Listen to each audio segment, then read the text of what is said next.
성경은 구약 성경을 인용해서 최종 완성을 했습니다. 먼저 예수님께서 진리를 전하고 설명하실 때 구약 성경을 인용했습니다. 그리고 예수님 다음으로 사탄의 영이 구약 성경을 인용합니다. 마태복음 4장에 보면은 그 인용한 내용들이 나열되어 있습니다. 세 번째는 예수님 이후에 사도들이 구약 성경을 인용을 하죠. 사도 바울 서신 그리고 베드로 전서에서 베드로 사도가 구약을 인용하며 또 누가는 사도행전에서 구약 성경을 인용하고 있습니다. 사도행전에서도 사도 바울도 구약을 인용하고 또 사도 바울은 많은 자신의 서신에서 구약 가지고 예수님을 설명했습니다. 예수님의 구약 인용은 구약이 자신에 대해서 예언하는 것이다. 이렇게 말씀하시고 사도들도 똑같이 구약의 모든 예언은 하나님의 아들 그리고 메시아 주가 되신 예수님을 말씀하신다고 인용하고 있다는 사실을 우리가 볼 수 있습니다. 참 특이한 점은 이 마태복음 4장에 보면은 사탄도 성경을 인용하거든요. 특히 4장 6절을 보면 시편 91편 11절과 12절을 인용하면서 자신의 목적을 예수님께 주지시키려는 목적으로 시편 성경을 인용하고 있습니다. 사단이 예수님을 거룩한 성으로 데려다가 성전 꼭대기에 세우고 너가 만일 하나님의 아들이거든 뛰어내리라. 시편 91편 11장 11절 12절에는 그가 너를 위하여 그가 하나님을 말하고 너를 위하여 했을 때 그 너는 아들이신 예수님을 말하는 것을 사단이 알고 있습니다.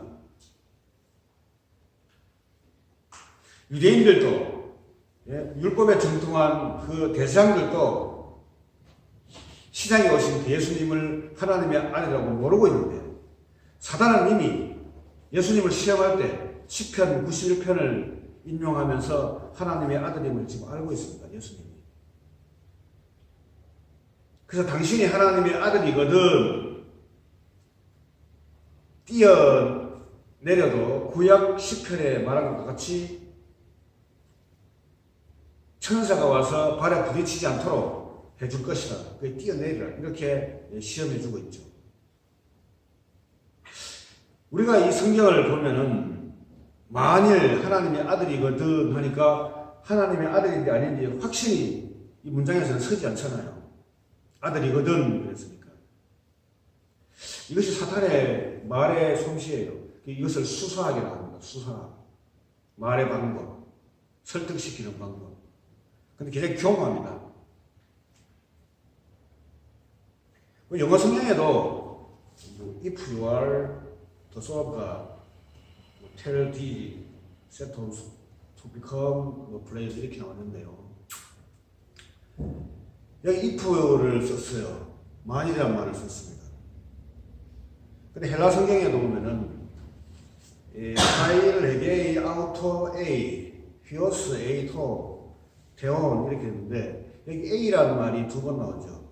이것이 A에 두 번 나온다는 것은 A 직설법. 헬라 가정 보면은 그 직설법이 두 개로 나와져 있습니다. 결론이 확실한 것에서 도출되는 경우. 그러니까 뭐뭐뭐이므로 당신이 하나님 아들이기 때문에 또 당신이 하나님 아들이므로 뛰어내리라. 그게 마태복음 12장과 14장 23절과 로마서 5장 17절에 똑같은 단어로 기록되어 있습니다. 그 다음에 H측법 중에서는 조건적인 게 있어요. 사실과 명백하게 반대되는 그 if죠, if. 그 다음에 애안 가정법이 있습니다. 애안이란 말은 영어가 아니고 헬라어거든요.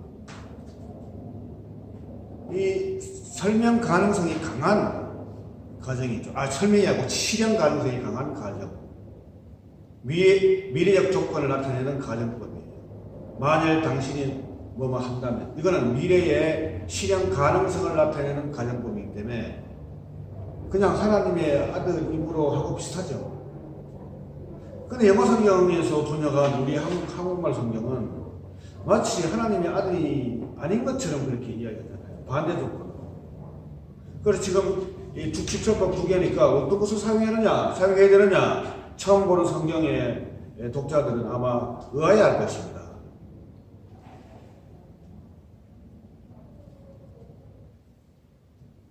그런데 이런 내적인 원인이 있겠지만 우리 외적인 요인도 찾아봐야 되겠죠. 그 외적인 요인이 뭔가를 보니까 그라사인 지방에 귀신 들린 청년이 있었습니다.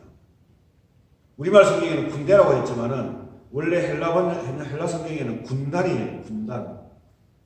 군단은 여단, 사단보다 많은 것이 군단이잖아요. 엄청나게 힘이 센 그런 것을 의미하죠.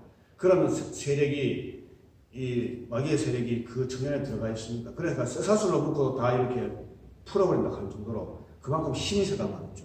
예수님이 그 앞에 다가서니까 견디지 못해서 하나님의 아들 예수여, 나와 무슨 상관이 있습니까?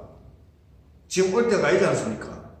그 하나님의 아들 예수여라고 분명히 그 안에 있던 사탄의 영이 소리 지르고 있습니다. 그 예수님께서는 그 몸에서 나오라 이렇게 하니까 그 군단, 그 영이 그 청년 몸에서 확 나가버렸어요. 그리고 돼지떼에 다 들어가버렸어요. 근데 그 동네에 돼지를 많이 치는 동네인가 보는데 그 당시 2,000마리 같으면 굉장히 큰 돈이죠. 얘들이 자기 주체를 못하니까 막 일방적으로 뛰어다니면서 절벽에 다 떨어져 죽었다 그랬습니다.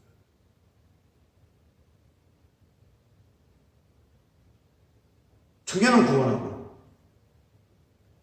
또 상대적으로 그 동네에 큰 재산에 손상을 줘버렸습니다. 그랬더니 사람들이 예수님 보고 당장 우리 동네를 떠나라 그랬어요. 그래서 사도 요한이 신앙이 없으니까 예수님을 제대로 모르니까 이 동네를 불살라 버리십시다 예수님. 근데 예수님은 사도 요한을 혼냈죠. 이렇게 예수님이 오실 때는 사람을 다 좋게 하고 우리에게 유익을 주는, 물질적으로 유익을 주는 그런 분은 아니라는 것을 볼 수 있죠. 돼지 2,000마리가 죽어버린 건데요.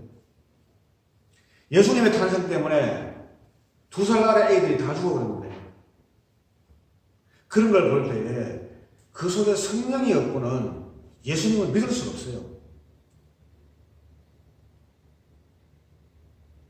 인간적으로 해석해서는 예수님이 인간이 원래 보편적으로 믿는 신이 될 수가 없어요.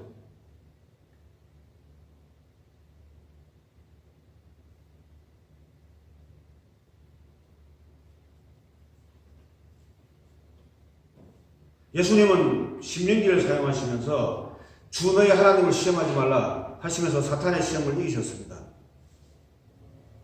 사도들이 구약 성경을 인용할 때는 3가지 정도의 방법을 사용합니다. 구약 통해서 역사적 교훈을 성도들에게 주시기 위해서입니다. 고린도서 10장에 보면은 광야에서 이스라엘 백성이 있을 때에 특히 민수기 내용이죠. 그것을 사도 바울이 인용하면서 너희가 구름과 바다 아래에 있었고, 구름이라는 것은 그 당시 길잡이였습니다. 불기둥도 밤에 길잡이였습니다. 여러분 지금 우리가 건물이 있고 길이 있고 이렇게 산이 있고 있기 때문에 우리가 길을 찾을 수 있죠. 이게 하나도 없어요. 내가 여기 지금 조그만 어떤 지점을 만들어 놓고 양 사방이 온통 다 뚫어진 광야 운동장 같으면요, 여러분들과 저는 만약에 10분이라든가 20분 정도 이렇게 쭉 나가버리면 다 똑같기 때문에 양사방이 자기 있었던 지점을 못 찾습니다. 완전히 헤맵니다. 찾을 수가 없어요.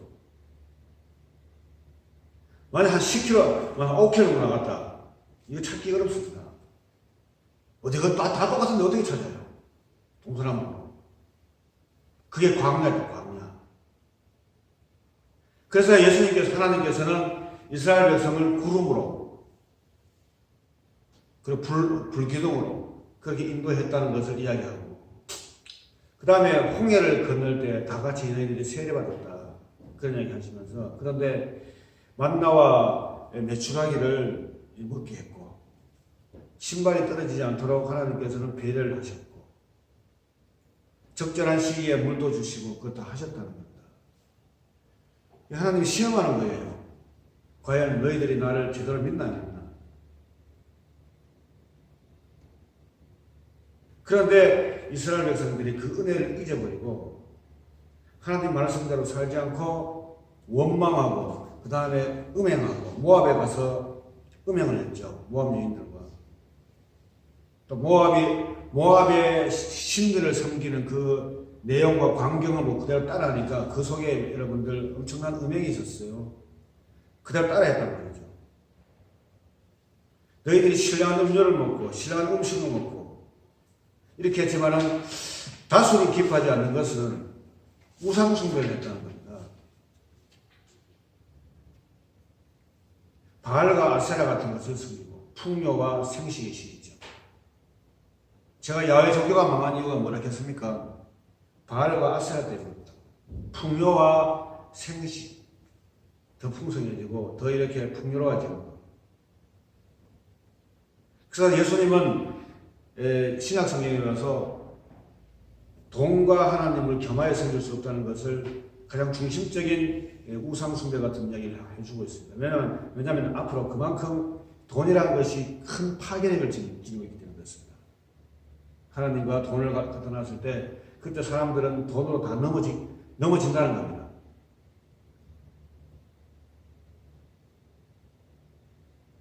지금은 돈이 최고의 우상입니다. 모든 탐욕의 시작이요, 과정이 끝이에요. 그래서 너희들이 그렇게 주를 시험하고 원망하고 음행하다가 광야에서 23,000명이 죽었고 또 원망하다 죽었고 이런 역사적인 교훈이 있으니까 너희는 그리 살지 말라고 말합니다. 원망하지도 말고 시험하지도 말고. 시험이라 하는 것은 뭐 여러 가지 경우가 있겠지만 내가 이렇게 할 테니까 나에게 저렇게 해 주시랍니까 하는 것도 시험이에요. 그 시험하다가 뱀에게 멸망을 당했고 음행하다가 23,000명이 죽었고 이렇게 역사적인 교훈으로 인용할 때가 있습니다. 두 번째는 구약 성경의 구절을 그대로 인용해서 뜻을 전달하는 것이 아닙니다. 구약 성경 구절을 변경시켜서 뜻을 전달해요. 마태복음, 미가서 5장 2절과 마태복음 1장 6절을 연결시키면서 인용할 때 보면은 미가서 5장 2절에 있는 모든 그 구절을 그대로 따오는 것이 아닙니다. 한 구절을 A, B로 나눴을 때에 A 부분만 따와요. 유다 땅 에브라라여 너희 고을에서 한 다스리는 이스라엘 목자가 나이니 그는 태초에서 계셨고 영원전부터 계셨던 상고부터 영원하신 분이고 태초이시고 이 부분을 빼버렸어요. 베들레헴에서 다스리는 목자가 탄생한다. 이 부분만 집어넣어가지고 그래서 이 미가서 5장 2절을 유대인들이 다 보고 있습니다. 다 알고도 있고 다 보고도 있죠. 이것을 그대로 따와서 마태복음에서는 예수님을 목자로서 이렇게 비유를 하는 것으로 따와요.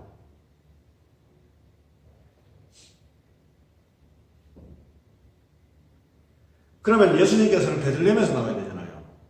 그런데 마태복음 1장에 보니까 예수님을 나사렛에서 자라서 나사렛 사람이 되어버립니다. 우리나라에도 옛날에 그 부인이 임신하면 친정 가서 아기를 놓고 오고 하는 게 있었잖아요. 그 친정 가서 아기만 놓고 오지 왔다 해서 다시 자기 시집으로 와서 살 때에 그 아이는 자기 나온 곳이 자기 고향이 아니잖아요. 자기 아버지가 계시고 거기 사는 곳, 그게 쭉 살아온 그것이 바로 고향이 되잖아요.